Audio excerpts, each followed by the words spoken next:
And welcome back, folks. We are having a great day here at the GNFCC Bold 2024 Women's Leadership Summit. We're at a little break here, and we just got through listening to Lynne Segall, and she gave a fantastic presentation on the power of questions and great questions.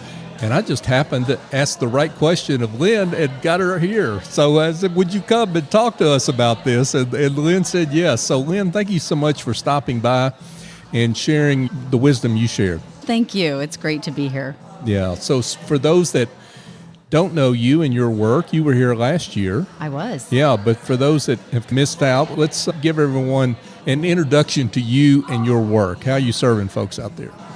Thank you. I am an associate professor in the practice of organization and management at the Goizueta Business School. And I also have the privilege of leading our project-based experiential learning program that we call Goizueta Impact.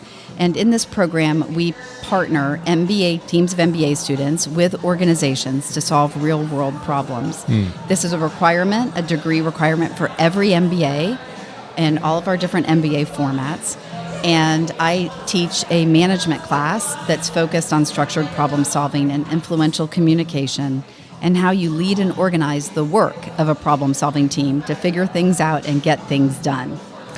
And so you spent a lot of your career in the consulting world, I did. Right? And so you bring that experience and I guess all those connections to help find those what you might call real world experiences or places where students can apply what they're learning at Goizueta, correct? Yes, some of our contacts come from my past work experience. We have project sponsors from all over. Some of our project sponsors are alumni of Goizueta Business School. Some of our project sponsors are business leaders. This year we've heard from some parents of our undergraduate business students who are interested in sponsoring projects with our MBA students.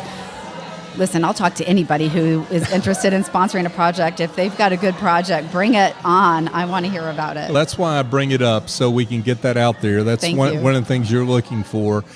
So if you're listening and you're interested in being involved in such a project at Goizueta Business School, check Lynne out and contact her. Thank you. So Lynne, let's talk about your keynote today. You spoke about questions, the power of questions, and what the right questions can do for you as a professional, as a woman in the business and entrepreneurial world. Yes. We are tempted to tell people what we think, and the source of influence and the foundation of quality problem solving is in the power of asking the right question at the right time. I like to say that the question you ask is the question you'll answer. So you better make sure you're asking the right question. And what I did today is I broke down the structured approach to problem solving that I teach my MBA students, and I shared with the group what the core questions or the foundational questions are at each step of the problem solving process. And then we talked about different types of questions and how you can use questions to influence different kinds of outcomes or conversations with groups. What is it? I think this is true. It may be true, even more true for men than it is women. Maybe I'm speaking for myself about how we don't default to questions. We default to trying to come up with the right answers.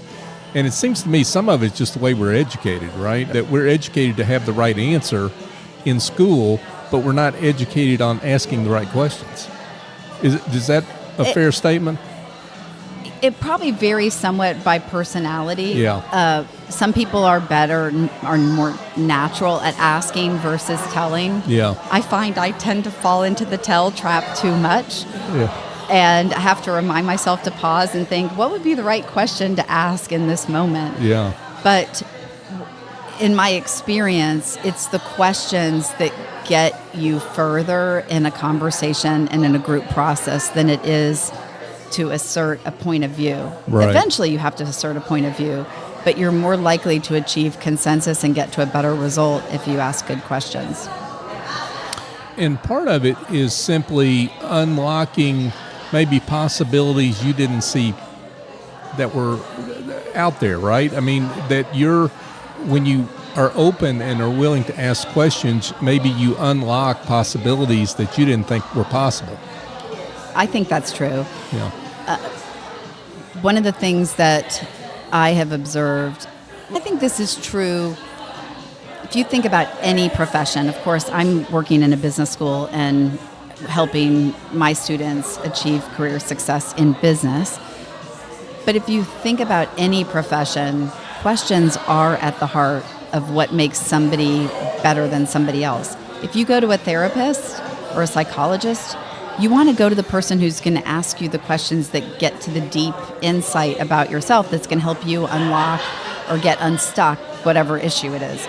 If you're hiring a lawyer, you want them to be asking the right questions of whoever the litigants are in your situation to get the right information on the table in a deposition or in a courtroom to influence the jury or the judge to get the outcome that you want. Mm-hmm. If you are in business, you ask the right questions, could it come down to is, what problem are we solving? That's my favorite question to ask in a meeting. And if you don't know the answer to that question, what are you doing? Yeah, why are we having this meeting, right? Exactly. If we don't know what problem we're solving. What does success look like? Or who should be involved? Do you think assumptions are a big part of the problem here? We assume, like the meeting example, right? We assume we all know why we're in this meeting. But sometimes asking maybe one way to put it is, that seems like a dumb question, but it's really the best question, right? Sure. Yeah. My co-author, Patrick Noonan, and I have a set of principles that underlie the structured approach to problem solving that we teach. Let questions do the heavy lifting is one of the principles, and that's why I chose to talk about it today. But what you're getting at is actually a different principle in our problem solving process, which we call disambiguate. And that's about removing the ambiguity. And a lot of times we're making assumptions about what problem to solve or what we think about the problem, or we might assume that everybody's on the same page about what needs to be done. If we say we need to do a competitor assessment, how I define competitor assessment may be very different from how you define competitor assessment. And so we have to remove the ambiguity. Mm-hmm. And it's the interplay of disambiguation and letting questions do the heavy lifting that help us get to better outcomes in group process. Because I think you're right. There is a lot of assuming that happens. Yeah. So what were the action steps you left? I heard some of them, and I was distracted for a couple of them. So give me the action steps that you sent folks out of here with. Okay, so I'm not sure I gave an action step. Oh, no. Okay. I messed up. But what I did leave everyone with... But you had an exercise, right? I'd had an exercise. Okay. The exercise was about thinking about the 4 types of questions that I described in the talk. And I know we don't have time to get into the details in this chat, but I talked about the difference between objective questions that get you to facts, reflective questions, interpretive questions, and decisional questions. Got it. And I gave them a work scenario, where in their tables they had to think about what are the objective questions we would ask, what are the decisional questions, et cetera. And they did great. Yeah. They came up with excellent questions. I was proud of them. They got an A+. Oh, wow. That's terrific. Yeah, that's great. So I want to make this, though, this is a women's leadership, so I want to make it very specific to women. What is it that keeps women from asking either questions and then asking the right questions?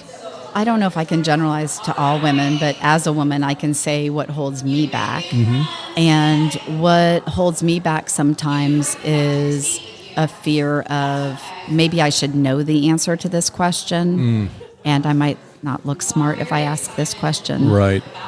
Or a fear of, if I ask this question, will I offend the other person in some way? And that might hold me back. Right. And I don't think the problem is the question. The problem comes down to the style and the way that you ask the question.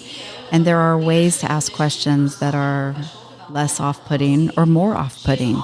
And that's maybe what we as women need to work on, is not being afraid to ask the question, but also ask the question in a neutral, objective way And be curious. Ask the question because we're genuinely curious about what the answer is. Wow, a lot there. I would love to keep chatting about this because I think you really nailed it on what I was able to hear of your presentation. So thank you so much. Well, thank you. Yeah, for being here, sharing your expertise. For those that would like to be in touch, would like to learn more about your work, how can they do that? The best way would be to find me on LinkedIn and Lynne G. Segall or Lynne Glatley Segall. Look up Emory University, or you could Google me. It's Segall, sounds like the bird, but it's spelled Segall. Lynne Segall, folks, and she was back here for a repeat visit for a reason, because you did a great job last year and again this year. So thank you so much, My Lynne, pleasure. for your work. Lynne Segall with the Goizueta Business School.